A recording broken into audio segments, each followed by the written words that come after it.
I've never seen this kind of really intense commitment, nor this ability to bring science into medicine, one of the most important things that we do. The Canary Foundation has helped us at every level possible.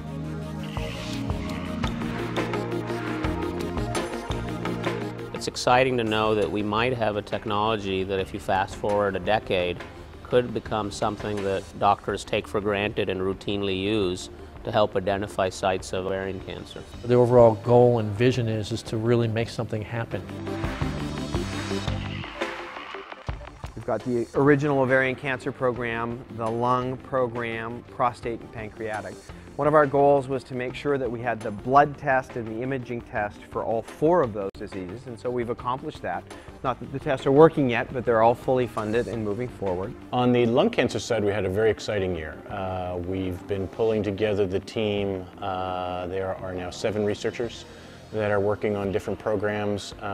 We believe, actually, because of the early work Don's done on the ovarian side, there's 1 or 2 markers we think that are really going to be able to jumpstart the lung cancer program. We've now had the opportunity to move forward and test some of our markers in samples that have been collected prior to a patient being diagnosed clinically with their cancer, and we're actually seeing signals. So that's been really an exciting opportunity.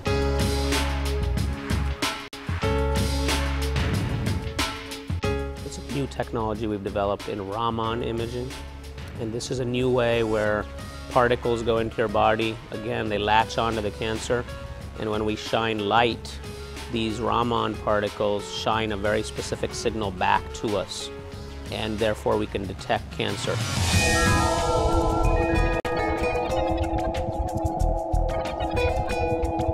We've established a partnership with the National Cancer Institute through a lead organization called the Early Detection Research Network, or EDRN. EDRN was built as a way to really bring early detection to the forefront of this very big organization called NCI. And we've established an initial partnership in our prostate program, where they're providing us with software technology, software analysts, and people to manage this new prostate program that we have. We depend in our major research universities and our scientific institutes, we depend on a variety of sources of funding to carry out these projects. And foundations like the Canary Foundation are just an integral part of that. I'm a retail guy, right? And when I heard about Canary and heard about the vision and the mission and the values of the organization, it would just kind of it sunk in. It was like, hey, that makes sense. Coming up with a simple test for everybody. I think the potential impact here in giving back to society and making a difference is huge. Last year we had announced a partnership between Canary and Stanford. It was an $11.5 million deal to really start building a stronger relationship with Stanford. And what we've managed to agree to is to build now what we're calling the Canary Center at Stanford. It'll be a dedicated facility located actually right on California Avenue, right near campus, and about 30,000 square feet.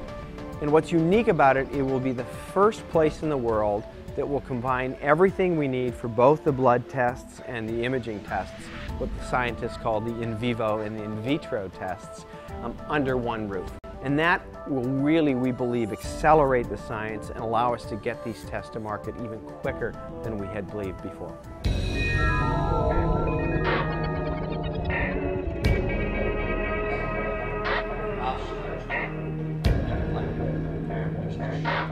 We're clearly here to drive science forward as rapidly, as quickly as we can, with all the resources that we can muster. What they've been able to do is bring in some of the best scientists in the world, Nobel Prize laureates, other people who are really at the very top of the ability to find biomarkers that allow for early detection.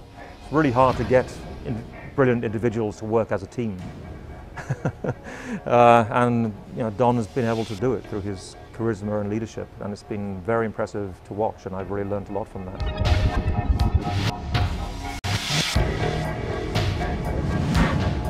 The vision of Don Litzwin recognizing that early diagnosis can make a tremendous difference in our ability to enhance cancer survival is an absolutely extraordinary step forward. It's wonderful that someone like Don Listwin would take that on as a passion and not just write the check, but he actually is very hands-on, as you know, and is right in there helping to think about the problems and helping us to make good choices and good decisions. And I think that's as important as the resources in many cases. I think his idea that you have to make progress and that if you find barriers to progress, you have to somehow leapfrog those. That's a huge plus, and there's no question that makes a big difference.